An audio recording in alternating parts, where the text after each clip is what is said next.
From WBON TV News. This is Pepsi Zero Sugar. Zero sugar, 0 calories, but max Pepsi taste. It's okay to get emotional. We know just how you feel.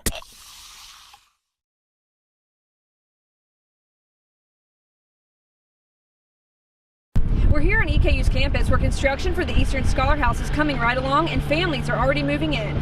We talked to Marisa Gross about this project and when the grand opening can be expected. It is called Eastern Scholar House Program. It is promoted and developed by Kentucky River Foothills Development Council here in Richmond. We are in the middle of a construction site, but we are about to end this part of construction. We just have about 6 weeks left and this project will be a wrap. We are working on 39 apartments for single families going to school in this area, and we're also finishing a child development center where we will have the ability to have 70 children. It is for single parents that are going to school in a full-time accredited university, college, trade school, institution of higher learning. They have children. The rent is income-based. We are supported by Section 8 out of the Richmond. It is a project-based voucher system here in Richmond. The majority of our students are EKU students, but they do not have to be. They can go to any accredited university or institution of higher learning that is anywhere in Kentucky, just choosing to live here. We can even accept online students. This project came together with many different partners. Kentucky River Foothills is part of the beginning of the development and the oversight, but the funds are actually came from Kentucky Housing Corporation.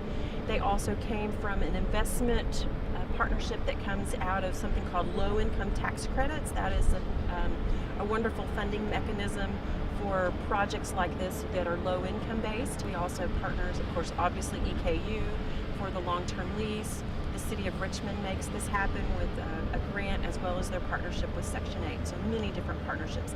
And all of that has sort of been rolled together, and FAHI has helped us keep that as the oversight of the funding mechanism, and then we remain as the developer. If you ask our executive director, she would say she's been talking about this for 10 years, and you just had to find the right amount of partnerships and the right funding at the right time. We have been very serious about this for the last 2 years, but it's been a vision for a very long time. We are doing the rollout in pieces.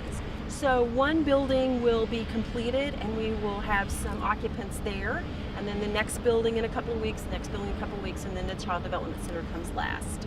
We would love to have everything open and available on September the 5th. That is still our goal. It looks a little iffy here sometimes, but people are working like crazy to help us meet those goals. These families need to go to school. These families need the child care center to all be ready for them, and they're working very hard to make that happen. As you can imagine, we are nearly full. Of the 39 units, we are still accepting applications, and the interesting part of that is that we'll accept applications for decades now.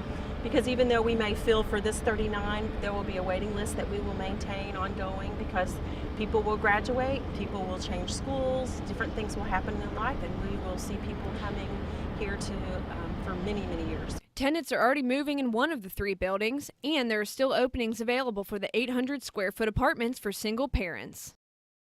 This site where the Brockton Apartments used to be is set to open September 8th. Here on EKU's campus for WBON TV, I'm Marisa Hempel.